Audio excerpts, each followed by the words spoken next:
warahmatullahi wabarakatuh. Kami kelompok 1 KKNDR Stik Islamiyah pada Nurungan Ngawi pada kali ini berkesempatan untuk berbincang-bincang mengenai dampak COVID-19 terhadap ekonomi masyarakat di Kota Ngawi. Pada kali ini kami bersama dengan Bapak Dr. Andes Tri Budiono. Beliau adalah Kepala Dinas Sosial Kabupaten Ngawi. Dan langsung saja kita persilakan kepada beliau. Selamat pagi Bapak. Pagi, Pak. Seberapa jauh pengaruh COVID-19 ini terhadap keadaan ekonomi masyarakat di Kota Ngawi? Terima kasih. Assalamualaikum warahmatullahi wabarakatuh. Mungkin terkait dengan COVID dihubungkan dengan apa tadi? Tingkat ekonomi ya. Tentu memang banyak warga kita, terutama jadi dinas sosial ini mengurusi terutama warga miskin. Warga miskin atau kurang mampu yang tidak beruntung dan seterusnya. Itu memang mereka adalah yang paling terdampak. Jadi tentu secara ekonomi tingkat daya beli dan seterusnya mereka turun, sehingga untuk itulah memang banyak kita memfasilitasi berbagai macam bantuan sosial dan juga jaring pengaman sosial yang kita fasilitasi, sehingga harapan kita nanti tingkat ekonomi warga yang turun ini nanti bisa sedikit teratasi dengan adanya bantuan-bantuan.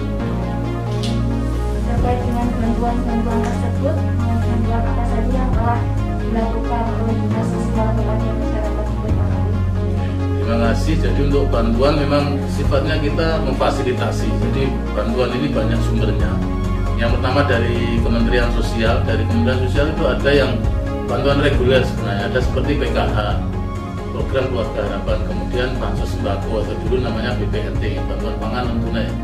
Terus kemudian ada bansos tunai. Terus kemudian dari provinsi ini juga ada jaring pengaman sosial dari provinsi. Nah ini bentuknya juga macam-macam. Kalau PKH ini dilihat dari komponennya, dia diberikan bantuan. Ini harus warga miskin semua. Warga miskin yang masuk di dalam DTKS namanya, Data Terpadu Kesejahteraan Sosial. Jadi kalau warga miskin tapi tidak masuk di DTKS, dia tidak akan mendapatkan bantuan PKH maupun BPNT. Jadi kalau PKH ini bantuan diberikan dalam bentuk uang sesuai komponen. Kalau BPNT atau bansos sembako ini diberikan dalam bentuk sembako, jadi ada beras, telur, daging dan seterusnya, atau ayam kita, kemudian ada sayur dan lain-lain, buah. Kemudian untuk bansos tunai ini diberikan sejak bulan April kemarin. Jadi untuk bansos tunai itu dalam bentuk diberikan dalam bentuk uang, ada yang lewat PT Pos, ada yang lewat bank pelaksana atau bank himbara. Himpunan Bank Penyelenggara di Ngawi ada Mandiri, ada BNI, ada BTN dan BRI, ada 4 bank. Inilah bansos tunai yang diberikan oleh Kementerian Sosial sebesar 600.000 per bulan. Ini masih tetap dilanjutkan, sekarang ini masuk di tahap 4, 5. Ini untuk tahap 4 dan 5 ini nilainya dikurangkan dari kemarin per bulan 600, sekarang menjadi 300. Itu yang bansos dari Kementerian Sosial. Kemudian kalau bansos dari pemerintah Provinsi Jawa Timur berupa uang, diberikan dalam bentuk uang sebesar 200.000 per bulan selama 3 bulan. Jadi ini sudah selesai kemarin. Dan tahap sekarang ini kita sedang menyusun atau mengolah data calon penerima bansos tunai dari pemerintah Kabupaten Ngawi. Selanjutnya, adakah program jangka panjang dari Dinas Sosial untuk ekonomi masyarakat di Kota Ngawi? Ya, terima kasih. Jadi sebenarnya untuk jangka panjang ini kita tentu masih terkait dengan warga miskin juga. Kalau program jangka panjang ini di PKH dan BPNT ini akan tetap berjalan. Jadi mungkin perlu saya sampaikan, bansos ini ada yang sifatnya reguler, ada yang sifatnya khusus COVID. Yang di awal tadi saya sampaikan itu banyak yang terkait sebenarnya dengan COVID. Jadi misalnya BST dan jaring pengaman sosial dari provinsi. Tapi kalau PKH ini bansos atau bantuan sosial yang sifatnya reguler. Jadi tahun depan pun masih ada. Bantuan sembako atau BPNT pun tahun depan juga masih ada.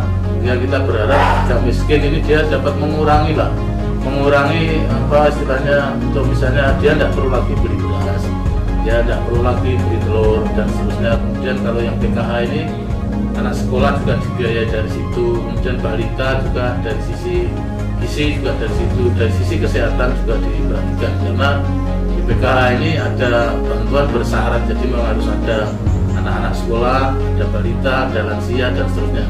Jadi ini namanya komponen ini terus berlanjut. Jadi program jangka panjang ini tetap kita memfasilitasi dari Kementerian Sosial. Jadi untuk program PKH dan BPNT akan tetap berjalan. Adakah saran dari dinas sosial terkait dengan masyarakat di Bengkalis selama